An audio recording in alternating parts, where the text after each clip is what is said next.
¿cómo están? Mi nombre es Elizabeth Ramírez, soy psicoterapeuta y en el video de hoy les voy a hablar acerca de lo que es el chantaje emocional. ¿Por qué les voy a hablar de chantaje emocional? Porque el chantaje emocional es la herramienta para que una relación tóxica siga y se pegue y continúe. Es de las herramientas que más usan las personas que no tienen conductas sanas en relaciones tóxicas, y es lo que hace que la otra persona se quede, ¿sí? Entonces, es como hacer la radiografía de la manipulación, y pues el chantaje emocional pues sirve para esto, ¿no? Y para pedirle a otra persona que haga lo que el chantajista quiera, aunque la persona no quiera.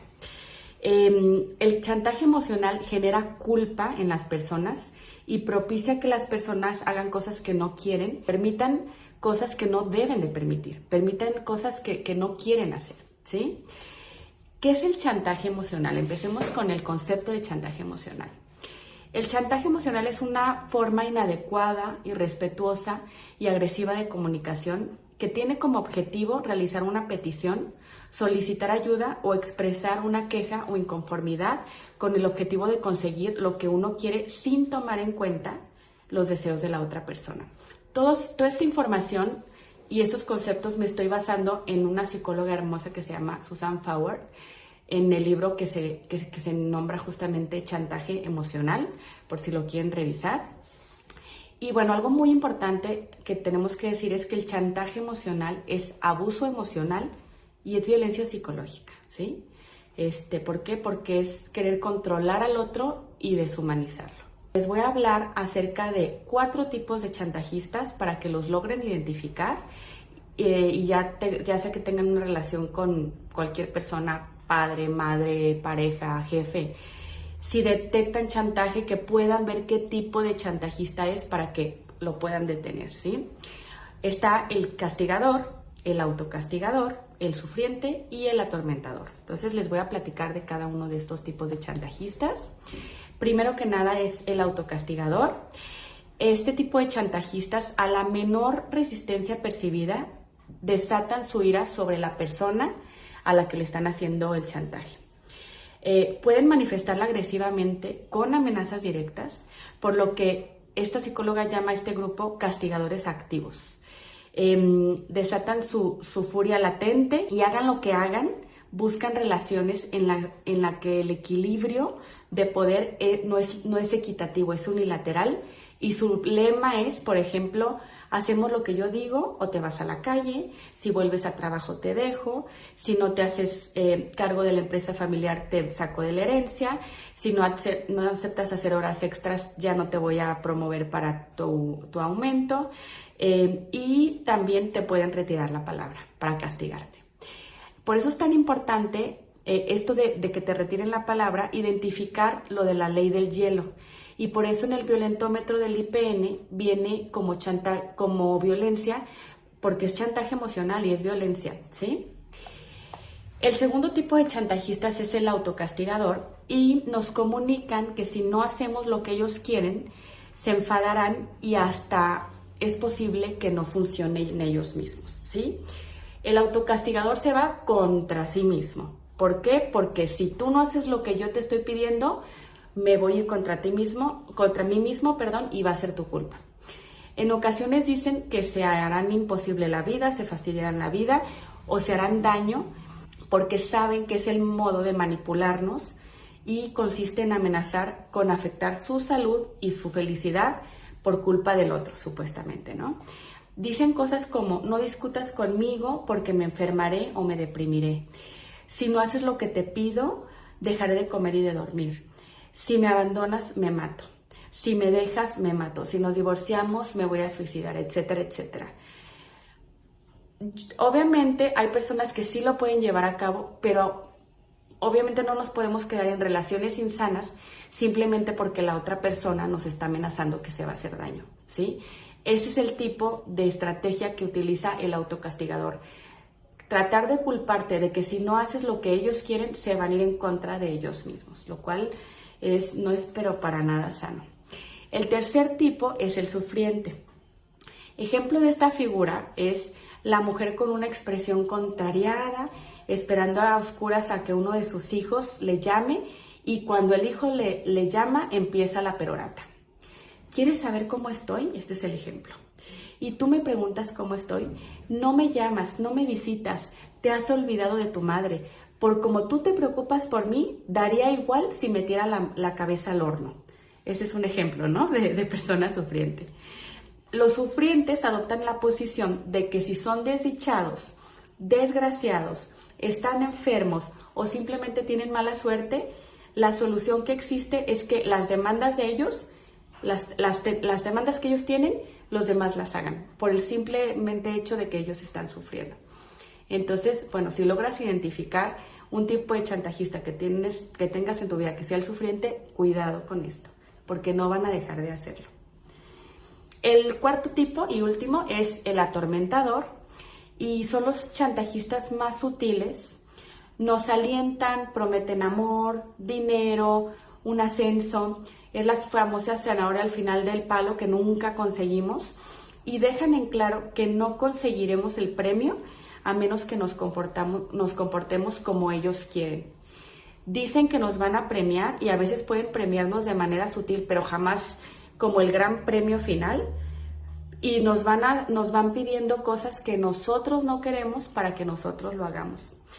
Es una sucesión infinita de pruebas y demandas.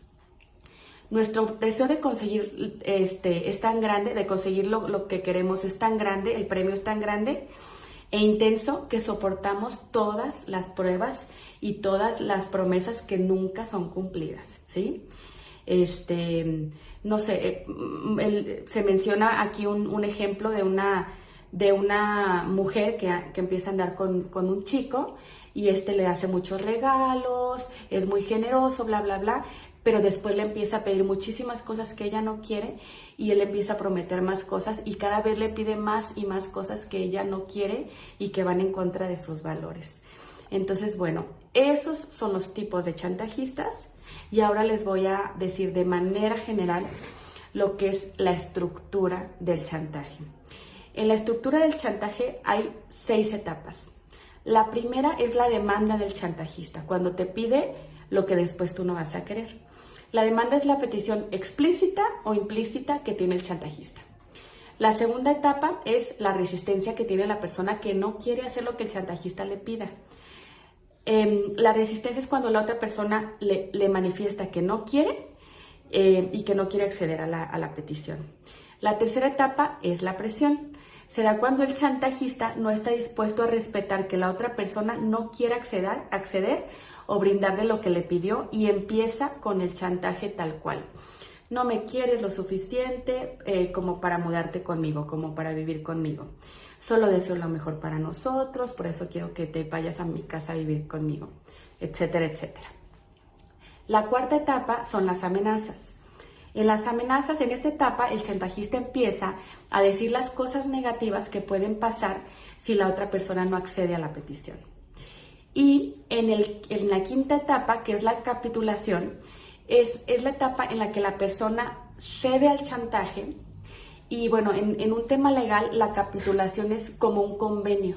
Y aquí se usa de metáfora porque cuando la persona que no quería hacer lo que el chantajista pedía, cede al chantaje, y se da como esta especie de acuerdo en que cada vez que el chantajista me haga chantaje de esa forma, la otra persona va a acceder y se va a volver un ciclo. Y la sexta etapa es la repetición, porque ya se hizo todo un ciclo de todas estas etapas donde van a seguir ocurriendo y van a seguir ocurriendo. ¿Va que va? Esa es la estructura general del chantaje. Algo muy impresionante que yo estoy impactada en mi consultorio es que las personas que les hacen chantaje, el chantajista les dice cosas a mis pacientes, por ejemplo, a los pacientes que les están haciendo chantaje, y hay veces que les dicen cosas que no son reales y ellos se la creen por un tema que ahorita vamos a ver, pero me impresiona muchísimo que esos pacientes que yo veo no están haciendo esas cosas, no son malas personas y creen que son malas personas, no son egoístas y creen que son egoístas, por el hecho de que el chantajista está constantemente haciéndoles creer que son ese tipo de persona y las personas se la creen. Ahorita vamos a ver por qué se la creen. Hay algo muy interesante en el tema, en este fenómeno del chantaje, que es algo que le llama a esta psicóloga el tema de la niebla. La niebla es lo que no nos permite ver que nos están chantajeando. Acuérdense que la niebla es algo que cuando vamos en carretera, o bueno, en cualquier lugar, pero cuando vamos en carretera, cuando hay niebla, no podemos ver más allá. Entonces, esa psicóloga usa esta metáfora de la niebla para decirte qué son las cosas que hace que tú no puedas darte cuenta que te están chantajeando, que tú no puedas darte cuenta que no es tu culpa, que tú no te puedas dar cuenta que no eres mala persona, etcétera, etcétera. La niebla del chantaje son las siguientes cosas. Son 3 cosas, básicamente. El miedo, que puede ser miedo al abandono o a la ira, la obligación y la culpa. Y están entremezclados, obviamente. Para fines didácticos los vamos a separar. Vamos hablando de estos 3 componentes. El miedo, este componente del miedo, aquí los chantajistas organizan estrategias, ya sea conscientes o inconscientes, porque a veces puede que el chantajista no lo haga de manera consciente, pero a partir de estas estrategias conscientes o inconscientes, a partir de la información que nosotros les damos de nuestros temores, es como utilizan esos miedos.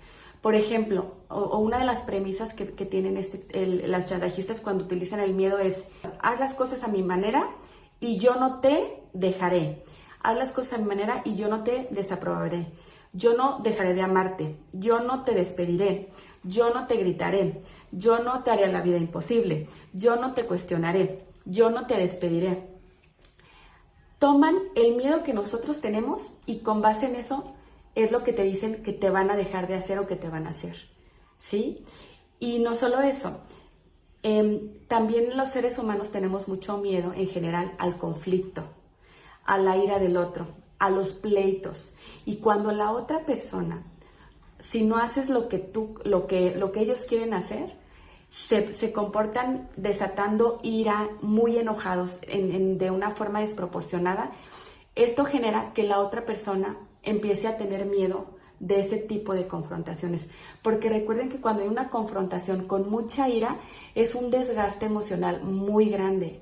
Es muy costoso emocionalmente. Entonces, empezamos a querer evitar ese tipo de circunstancias y empezamos a ceder para ya no tener que estarnos peleando con el chantajista porque ya estamos hasta acá, ¿no? Y como todavía no podemos dejar esa relación o queremos a la persona o lo que sea, pues cedemos y evitamos y cedemos. Entonces, pues bueno, este es el componente del miedo. Un segundo componente del que les hablé es la obligación. Todos tenemos en la vida adulta normas y valores establecidos, ¿sí? Que son nuestras obligaciones, de aquí el tema de la obligación. Nuestro comportamiento está determinado por expectativas de deber, de obediencia, de fidelidad, de altruismo, de abnegación o los valores que nos hayan inculcado en las instituciones, la familia, la iglesia o en la institución por la que hayamos pasado a lo largo de nuestra vida. Son creencias, son normas sociales. Sin embargo, nuestro sentido de obligación a veces se va a extremos, que es cuando aquí se descompone la persona y empieza a caer en esto que hacen los chantajistas. Los chantajistas someten a prueba nuestro sentimiento de obligación, de ahí se toman y recalan lo mucho que nos han dado, lo que han hecho por nosotros, cuánto les debemos, y entonces toman ese sentido de obligación nuestro y lo manipulan a su conveniencia por lo que nos dicen que ellos han hecho por nosotros y de cómo les debemos o les tenemos que agradecer. Y entonces eso nos engancha, ¿sí? Ejemplos de esto.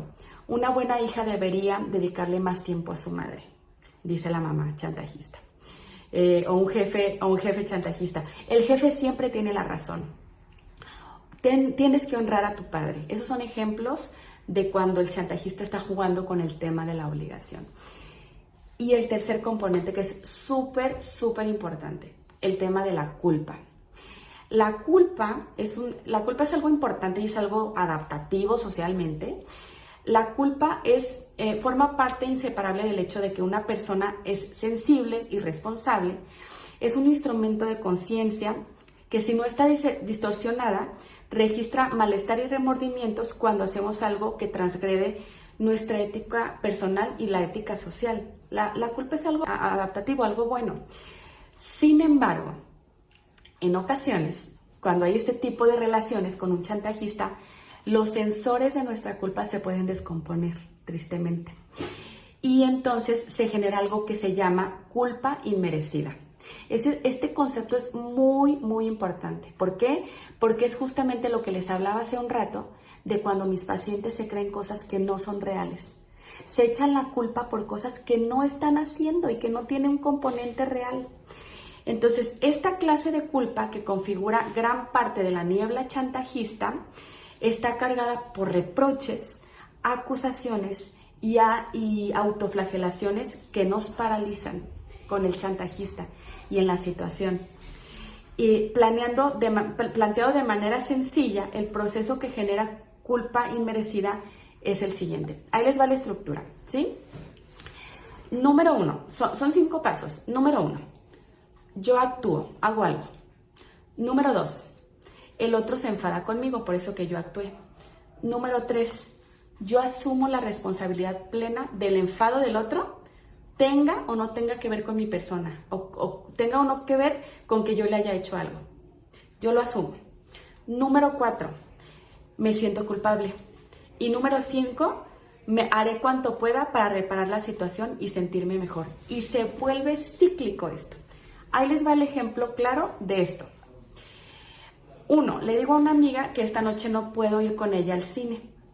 2, ella se enoja conmigo. 3, yo me siento mal porque se ha enfadado por mi culpa, yo ahí asumo la culpa y me considero una mala persona, ¿sí? Una cuestión ética, una cuestión moral. 4, anulo los planes que yo tenía, me voy al cine con mi amiga, me siento mejor porque ella ya se siente mejor. Pero al final de cuentas yo me voy a sentir mal porque estoy haciendo cosas que yo no quiero hacer. Pero como la niebla me tiene cegada, yo sigo ciclándome en estas etapas del chantaje. ¿Va que va? Y bueno, un concepto muy importante es el concepto de reproche, que genera culpa, porque el chantajista utiliza muchísimo los reproches, que cuando los empieza a aventar, nosotros muchas veces los tomamos sin realmente reflexionarlos y empieza a surgir la culpa y la persona se engancha y continúa cediendo lo que el chantajista, a las demandas del chantajista. Esta es una síntesis ahora sí que súper sintetizada de lo que es el chantaje emocional.